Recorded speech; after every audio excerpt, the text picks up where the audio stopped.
of a fractal.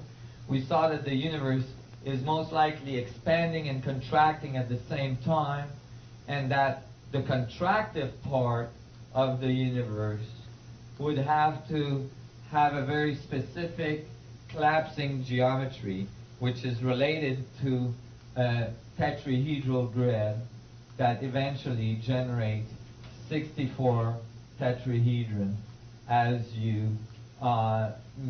find or research the perfect geometry for a collapsing equilibrium, which is the 64 tetrahedron grid, which is generated from 8 expanding Star of David coming together, generating the vector equilibrium at the middle, right?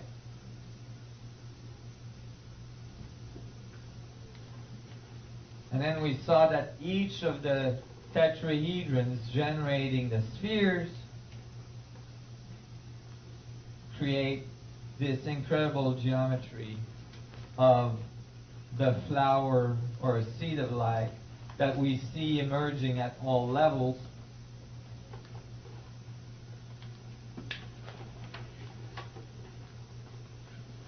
including the way cells develop in a woman's womb.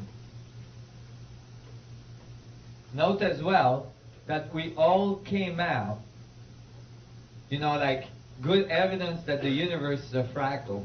Nobody seems to notice, but we all come out of other people.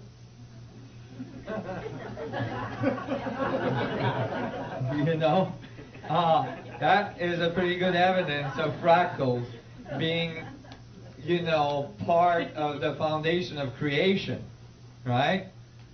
We all came out of our mothers, and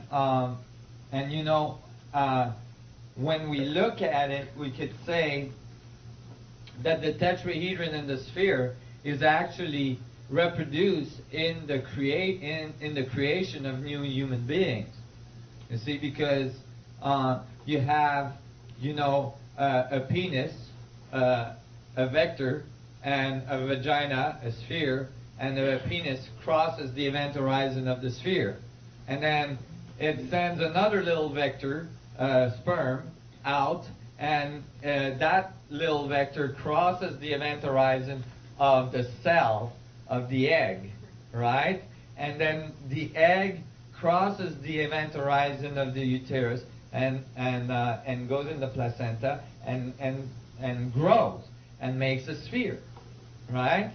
And then the sphere, inside the sphere is the vectors of the legs and the arms and all this, and then eventually that vector moves out and crosses the event horizon of the mother.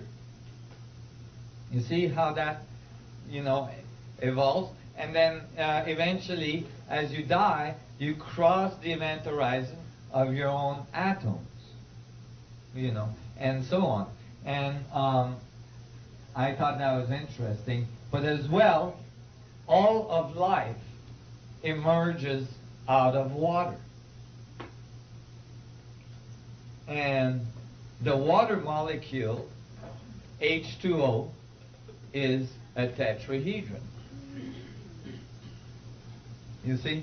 So the water molecule, and so is the silica molecule, are like the transducer for the vacuum information to move the information through into this level of the resolution of reality.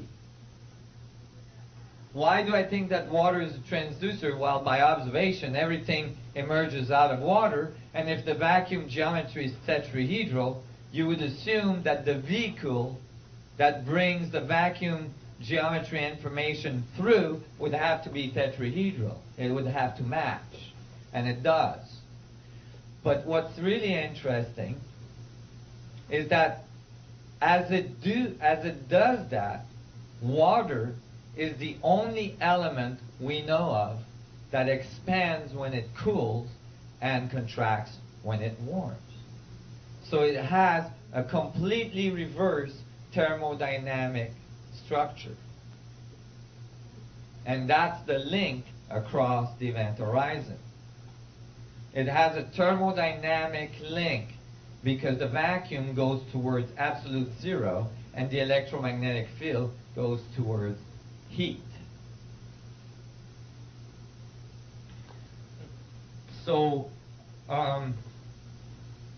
there was something else on water I was going to say, but I just lost it.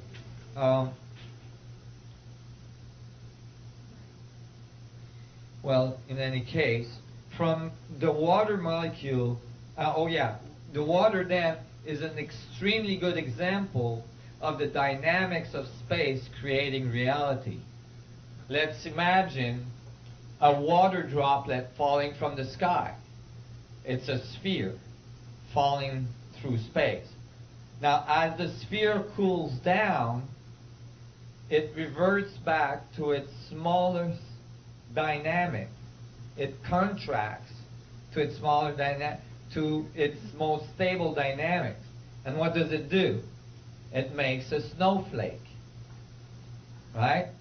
The snowflake is an hexagonal vector equilibrium, and it's fractal.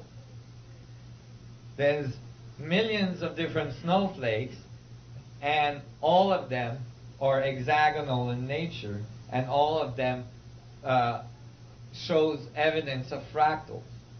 Frost on the window will show you that. And so, are you guys following this? So we had concluded that the geometry of the field involved, this is the surface of the cell that is oscillating at 10 to the 11 hertz. This, I'm showing relationship between cells and galaxies. So we had concluded that the tetrahedron grid and the octahedron at the center generating the vector equilibrium in the 64 tetrahedron pattern is the foundation of the collapsing side, and that the radiative side that results is the sphere. Okay? We see the sphere. We see everything that's convex, right? What we don't see is the part that's contracting, everything that's concave, right? So now, when you look at it, the sphere intersects, making these petal lobe-like structures. You see? That's the intersection of the spheres. If there's a sphere around each tetrahedron, right? Remember, you put a sphere around each tetrahedron. Now they intersect, creating these lobe structures, and these lobes, these petals, go directly to the apex of the octahedron cavity between the tetrahedrons. That's why in this model I have red beads in the middle. These red beads in the middle are the intersection of the spheres if I had a sphere around each tetrahedron. It's interesting that the petals don't fall anywhere in the geometry. They fall exactly at the apex, at the vertices of the octahedron in the middle. And so, when you look, so I was studying this, and I was thinking about these lobes, and I'm like, well, what are these petals? What does that have to do with anything, in physics? Well, at the same time as I was studying this, I was trying to figure out the physics, of waveforms.